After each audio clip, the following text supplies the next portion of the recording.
It is said that a girl's education is actually an education for posterity, for humanity. When you educate a woman, you educate the whole nation and all of that. Now, how important is education in breaking the cycle of poverty in a girl's life? And what can be done to ensure adequate access to quality education for all girls? Or you can, keep naming 101 people, 101, young girls who have become mothers and, activists like us, and then a whole lot of other people doing well in the society who grew up as young girls and they were educated. So education is one thing I don't joke with. I am a serious, advocate for girl child education, because girl child education is like you're educating the entire nation. When a girl child is educated, that girl child transfer the knowledge, the literacy down to the children. Yeah, most mothers spend more time with their children than the fathers. So when you educate the girl child, you're educating not just that girl child, but the entire lineage. So I believe so much in educating the girl child. And then I also want to say that um, part of the things that the government needs to do is to facilitate, more of girl child education, in the sense that some villages or rural areas where you see the parents have so much girls and they prefer, okay, you go learn a skill while the boys go have experienced that. Yes, I've gone to a family where the man said, I'm not going to train these girls because I'm just training these girls for 1 month to come and marry them off. And by so doing, those girls were at home.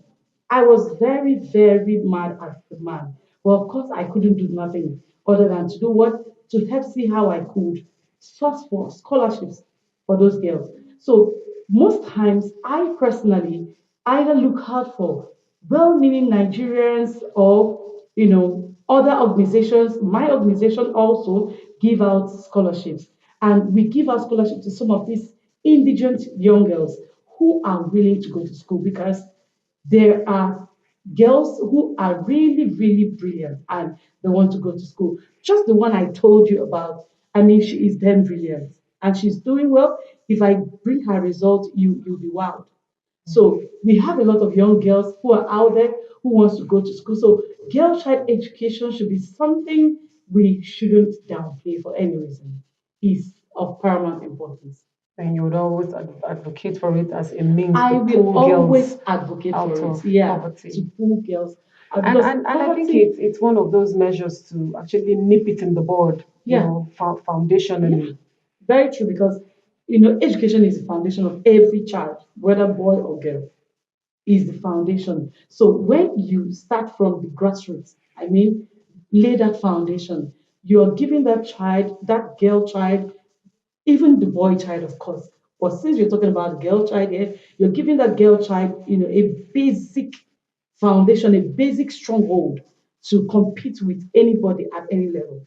Interesting. Yeah. Now, in your opinion, would you say that community initiatives play any role in empowering girls from impoverished backgrounds? And do you have any examples of any successful community initiative plan? Oh yeah, sure, of course, because there are some communities actually. The ones I know are more in the east. You know, at least I've come across some communities that empower their girl children to go to school. For instance, where I come from, I don't know, my people have a school of thought, and that school of thought is that every child is supposed to go to school. You understand? So in those days, that is in the olden days, we have what they call I've forgotten the actual name for it, but it's actually a group of people that come together and then they support the community members to go to school, whether boys or girls, no segregation. So they support them to go to school. And that's why if you come to my place, we have a lot of people who are educated. Yes. Girls. So we believe in educating both the boys and the girls. All right. So Yeah. now, as policymakers and governments now, how can government institutions and policymakers better support programs aimed at helping girls to transition from poverty-oriented backgrounds to an economic stability, and become successful women in the future. Okay, so what you're trying to say is it what are the roles of the government in Yes, yes, and helping to policymakers. and policymakers, right? Yes, yeah. Okay, I must be very, very sincere with us. We live in, I'm sorry to say, but in a society where policies can be made, but they are not implemented. So for me, I want to say that implementation is more important because just making the policy everywhere and is just there does not make anything. So going down to the grassroots, using the media, using the civil society organizations, reaching out to probably religious organizations because these people have even more influence on the people, especially on the indigent ones than any other person. So using some of all these people and monitoring them properly will really go a long way. And now, when you talk about policymakers, I think um, we have a lot of policies, that really cover education and all the rest of it, but there should be more, policies made to educate the girl child at all levels in terms of free education. Do you understand? Because not just saying they should go to school, Not just but primary. yeah, not just primary. I mean, even to the university. You understand? Yeah, even to the point of giving them other skill acquisition programs. Because when you organize some skill acquisition programs, that is an aspect of education on its own. Because today, just the normal white collar job is not all there is. In fact, when you have skills, you do better because there's always a demand for every skill. Every skill. Yeah, there's always a demand. Hmm. Now, as a woman who is very passionate about the welfare of young girls in Africa, Nigeria particularly, what will be your word finally to the beautiful girl children out there as we wrap up, especially the ones who are struggling with poverty? Oh, my advice to you and my counsel is for you to remain resilient. See, let me tell you, you can achieve anything you want to achieve in life if you are determined. There are things, 101 things out there that want to distract you. You have, frauds, you have different things. Clubs are everywhere, and so many rich men are out there also to attract you. But I want you to know that there is someone that is in you. And that someone that's in you is the one you see when you look at yourself on the mirror. And that is the great you. And that great you is unstoppable if the person you look on the mirror does not stop herself. So don't stop yourself. Keep being focused. Keep being resilient. Whatever you want to achieve. And I didn't tell you something. You know the young girl I told you that is, in IE2 currently, she goes to school as an undergraduate, and after school, she goes to barbing of hair. Having Yeah, and she uses it to get support some, yeah, to herself. support herself in school. So the little we could send to her, and then the scholarship we give to her to pay her school fees, that is tuition. She gets them going, but with barbing, not plaiting hair, because most girls will go for plaiting of hair, right? But she goes for something that is unique. Unique. You understand? And she carved a niche for herself. And they call her Baba or whatever in the school. So I want to tell you, carve a niche for yourself. Know who you are. Just know that one day you will be celebrated. Don't give up on yourself. It doesn't matter if the society supports you or they make any good platform for you. You can create the platform yourself. You can create it and you can become the star you want to become. What I just want you to know is that in everything you're doing in life, be focused. Okay. Once you're focused, you're resilient, you will hit your target. I must thank you so much for coming to inspire the young generation out there, the girls particularly, and lending your voice to nation building. Thank you so much for coming. We'll do another one soon. Oh, my Thank you pleasure. very much. Well, what more can I say? It is indeed possible to raise a next generation of young girls who will make Nigeria and the entire world proud. Stay with us in Good Morning Abuja. There is more when we return. This morning, my second guest is already here in the studio with me. We will take a look at the topic surrounding one of the cash crops grown in certain regions of Nigeria. This helped me to make welcome the ever dynamic and intelligent the Global Director, Africa House, Engineer Abayomi Onosonya. Welcome to the show, sir. Thank you for having me. Good morning. Good morning to you. It's always a pleasure to have you here with Thank us. you. We will dissect the topic building an export value chain for cashew in Nigeria. Engineer, so let us start this way. How important is the cashew industry to Nigeria's development? Well, good morning, Abuja. Good morning, Nigeria. Thank you for having me. Cashew is a very important cash crop, like you said, and cashew has long been overlooked. And it's high time we focused on cashew because in order for us to get out of the economic challenges that we're facing, we need to start exploring advantages that we already have. And one of those advantages is cashew. And cashew, is a cash crop that can be sold and can create thousands of jobs for the Nigerian population. So it's high time we need to start exploring all the opportunities available there and to see how we can enhance what we're already doing. Because yes, we've made giant strides, but the truth is we can do much, much more better than we're doing. And what do I mean by this? Currently, Nigeria is exporting around $200 million worth of cashew to the rest of the world. But compared to our neighboring country, Annually. annually, in fact, and that's about 300,000 tons of production. And the opportunity we're missing here is because we're only exporting it in the raw form.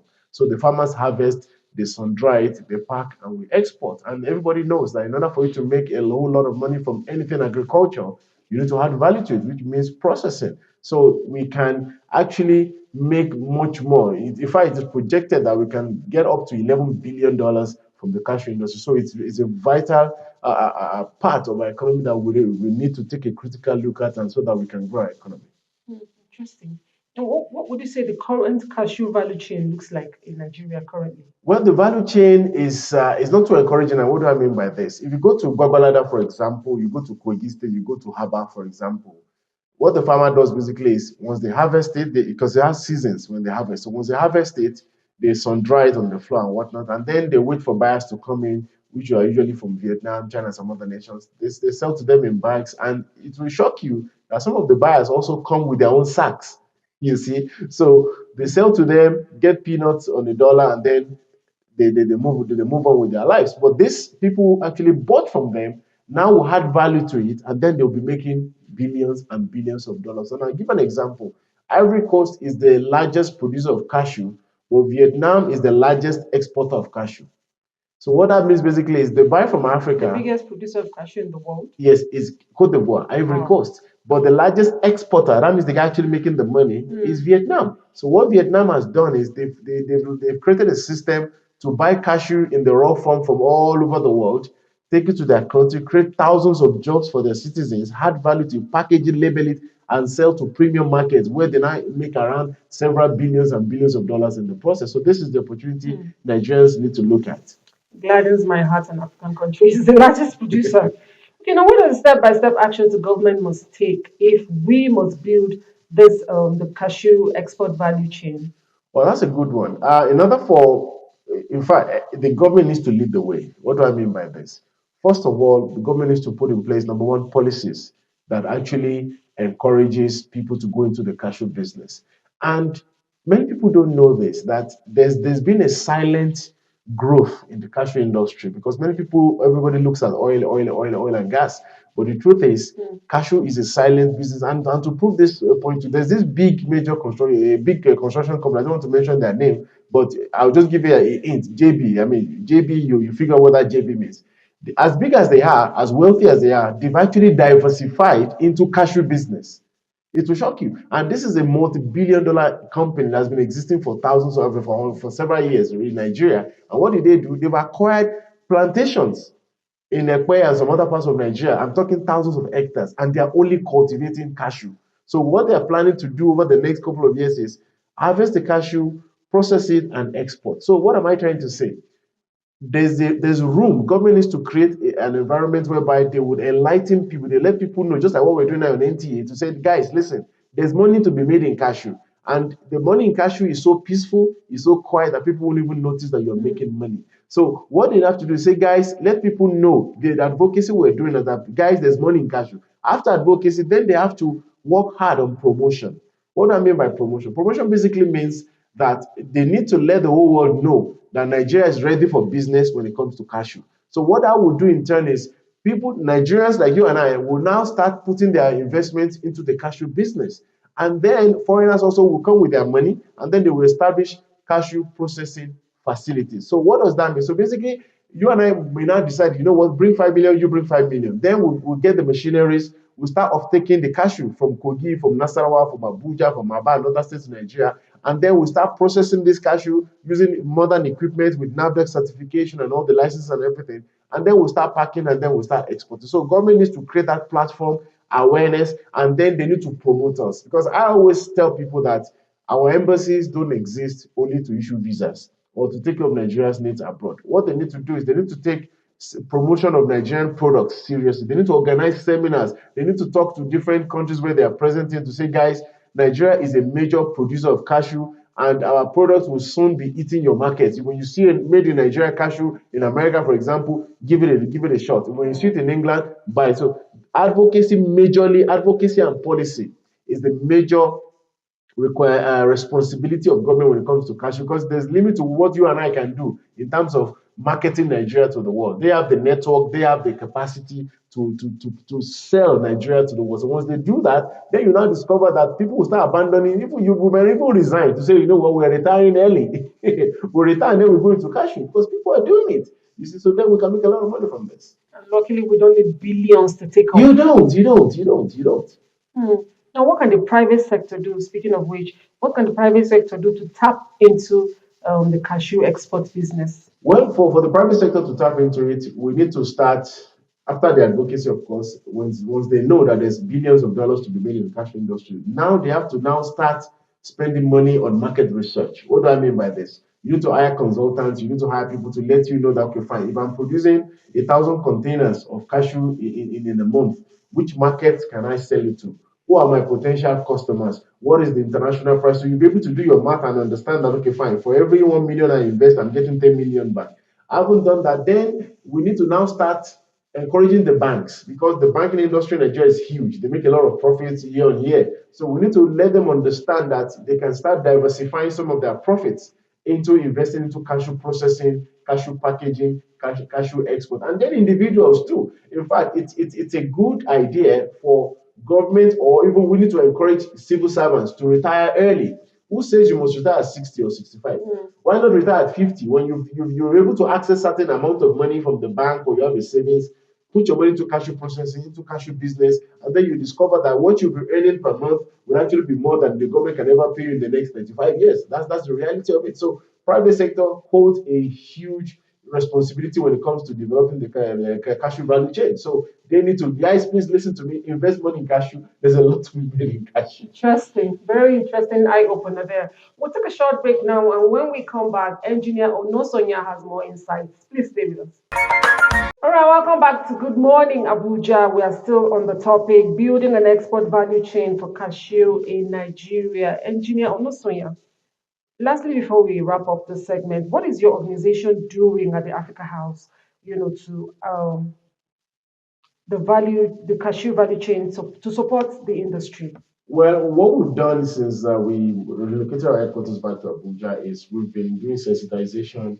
We've been doing trainings. In fact, the FCT hired us to train the cashew farmers within the region, and where we were able to expose them to the opportunities in cashew. And most of them, they opened their mouths when they heard that they could actually make so much from cashew. They didn't believe. They thought cashew was just harvesting, waiting for customers to come. And then they saw the value and they saw the need, and they promised to take it a step further. That's number one. Number two, what we've done is we have a facility here in Abuja where we actually showcase how these things are being processed. So basically, for you who don't know nothing about cashew, you can come to us and then we'll say, you know what, these are the equipment you need to do this to process cashew from point A to the final packaging and everything. And of course, we're working with the federal government in training civil servants on what we call the retirement program. So basically, the ministry will recommend you or will nominate you. They send you to us. We train you on what you can do in terms of cashew business so that you can think of what you're going to do with your gratuity or with your pension or with your savings when you retire. And of course, we're always advocating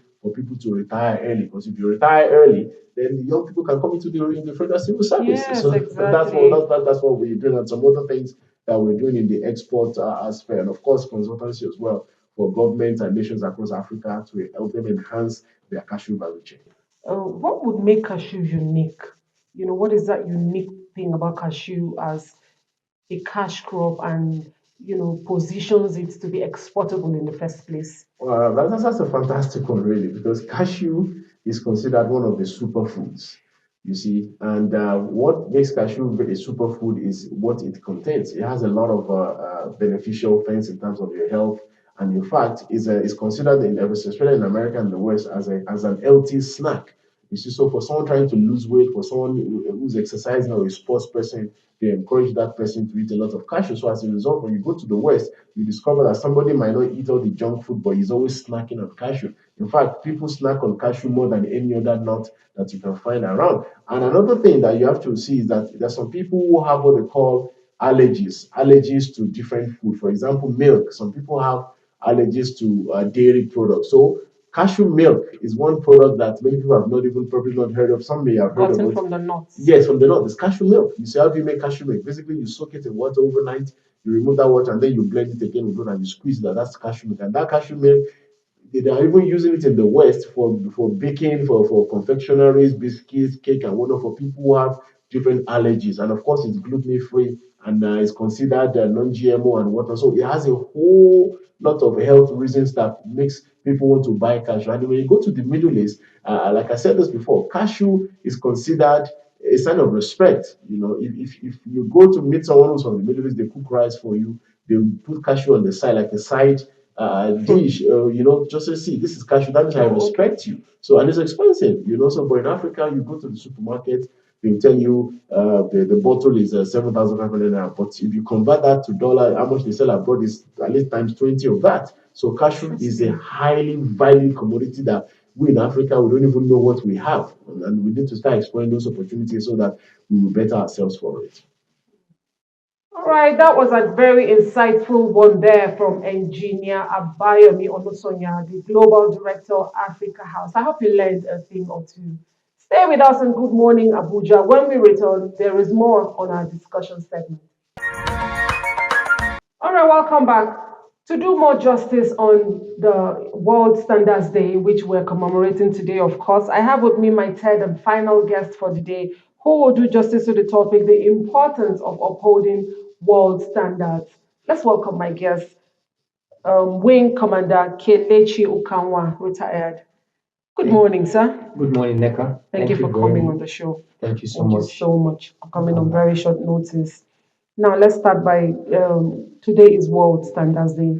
Let's take a look at how international world standards contribute to global economic development and how it also ensures fair play among nations. All right. Again, thank you very much, Neka, for having me. It's a pleasure to be with you guys. So, to understand how world standards contribute to fair play, especially in economics, I think it's important for us to actually understand the history where it originated from. Basically, people were doing their own thing when industrial revolution started, and it became obvious that, let's say, for example, you have a screw and somebody manufactures a screw, there was no standard. You could manufacture it to your taste, to your measurements, your dimensions. So it became obvious very quickly that there was need to standardize it so that standardized measurements, standardized equipment, so that they could be exchanged for interchangeability. You understand what I'm saying? So if you get this part, you could actually use it for a machine that breaks down replace it. It will be easy. So based on that, yeah, I think what he now did was he helped people have some form of predictability. You are sure that okay, what I get, I can use it for my machine. I don't have to start manufacturing my own. I don't have to start looking around. And one important thing was over time, he now made sure that whatever I go to the market to get, I am sure that the standard is setting of a particular standard. So I think that's one of the things that helped economies and nations. It's helped standardize equipment and improved the economy of nations. And livelihood of Yes, of livelihood as course, there's a well. livelihood of individuals who are involved. Okay, now let's take a look at some of the key benefits of adhering to these very important world standards in terms of promoting trade, promoting innovation, and sustainable development, and quality assurance as Yes, well. I think that's the most important thing, quality assurance. We have a lot of, let's say, electrical equipment here because that's one area that standards are very important. You have wires, you have cables, you have lamps, you have bulbs. Now, you don't want to buy something that tomorrow you're not sure it just breaks down before meeting maybe an expected performance level. So you want to make sure that everything is standardized. So now, that doesn't mean that manufacturers can't do what they want, but with standardization, I can tell that this thing meets a minimum threshold, right? Now, with that minimum threshold, I know that it represents quality. So if I'm spending my money or spending my resources to get something, I have an idea of how long it will last. So I think that's one of the most important factors. Quality assurance. Quality assurance. You don't want to get something that tomorrow it breaks down. And we see sometimes in our environment, in our country, people manufacture different things if there's no quality assurance, then you can't even guarantee what people use, what people eat, what the medicine that people take. So these are some of the most important reasons why we need standardization. It's so critical. Lives are at stake. Lives at stake is life changing, life saving. Yeah, I'll put it, but it saves lives.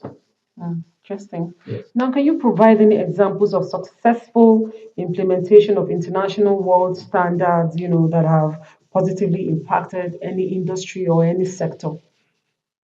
Very clearly, because I'm a retired Air Force officer, I can tell you that let's say air accident investigations, right? Those are some of the things we check for, assuming there's an air crash.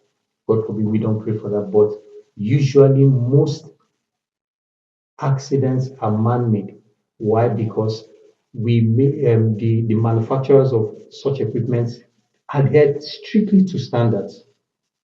Now, if there are no standards, it means people can use anything, and aircraft are not like cars. If I will have a saying that there's no parking space in the air, so it's important to adhere to standards in the aviation industry, and that's one place where it has affected and saved lives. I mean, I don't know whether you're aware that the statistics for death in accidents is actually way, way much lower than car accidents. Yes, I'm aware So of that. good. So and it's because of strict adherence to quality control standards for aviation related equipment. So I think that's one area that it has affected. And even if that's far fetched, I mean, take a look at Let's X-ray consumables. yes, I okay. mean, I'm speaking for the ordinary people out there, and that's the nearest one we One can that come in so I contact. was coming to everyday Nigeria, right? Your food, Yes. the sachet water you drink, the bottled water you drink, they have to meet a minimum standard. That's why we have organizations like NAFDA to ensure that what you put in your body meets a minimum threshold of quality assurance. So I think that's something that affects everyone of pharmaceuticals. I think you see that even today, I think that's one area that we really, I think Nigeria has recorded some degree of improvement that you can pick up a drug, scratch out the card Yes. and put the number there and confirm that this is a genuine pharmaceutical product. So those are things that have really been very helpful Hmm. and affect everyday Nigerians. There are probably challenges that countries face in trying to uphold and harmonize world standards. What are some of these challenges that countries can face while trying to harmonize these standards, and how can they be effectively tackled? All right. So I won't say I'm as an expert, just talking as an observer, another person. Some of the challenges will be everybody talks about the economic impact of meeting those standards. Now, you take a country like Nigeria, yeah, perhaps our own standard might not be as high as those of European countries or even the United States.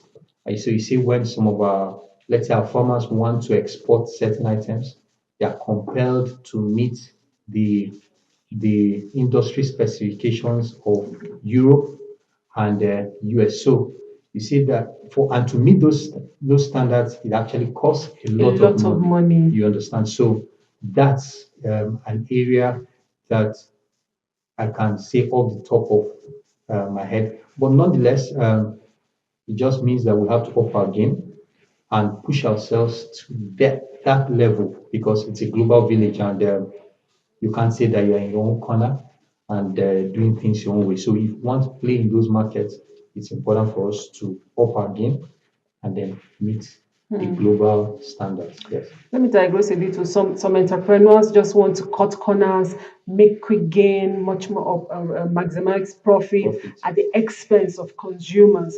You know, like a tailor can make your outfits for you, and then they leave out the finishing touches, the weavings that's supposed to effect to your dresses and all of it, just to cut corners and burn their diesel less. What do you have to say? Now, for those, and if you look at those ones, they are not really standardized.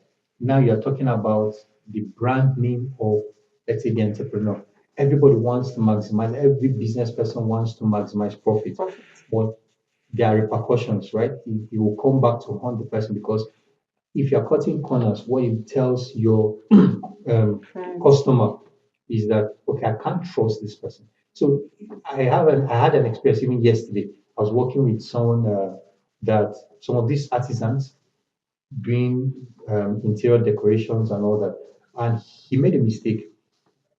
This is a real life example. But he was trying to, instead of acknowledging that he has made a mistake, because correcting that mistake will cost him a lot of money, he wanted to Money. leave it and the whole thing would have been shoddy.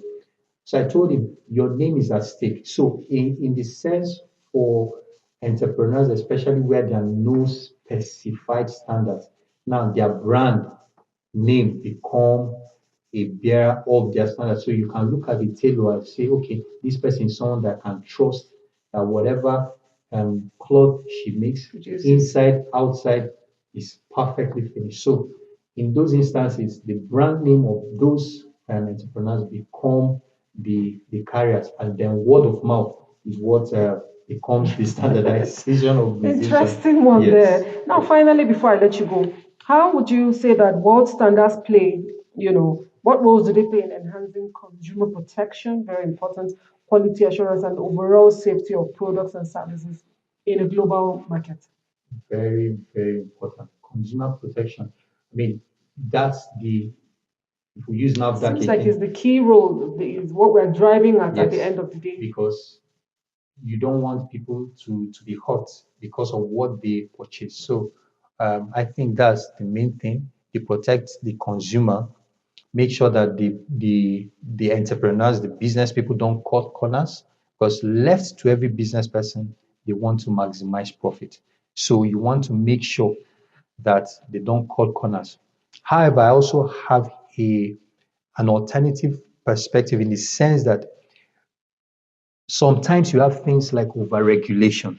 So we also need to be careful not to overregulate any market because there's a tendency for, let's say, government to make laws to protect, and laws don't die. Most laws don't die if unless you consciously kill them. Let's say in places that they have sunset clauses on their laws. So you see that a law that was made maybe 50 years ago may not be relevant today, but people are still expected to keep to those laws. So what I'm trying to say now is Yes, standardization is good, but we should also be careful in trying to protect consumers not to over-regulate the market because over-regulation actually kills the market. This has been an insightful discussion, and I have to thank you so much for coming to educate us here on Good Morning Abuja. And we hope to see you again on the show really, really soon. Thank you so much. Well, what more can I say? We continue to thank and salute all the professionals who take time out, and of course, artisans who take time out to ensure that they dish out the world standard products and consumables to us on a daily basis. Don't go anywhere as there is more excitement and fun on Good Morning Abuja this morning. Stay with us.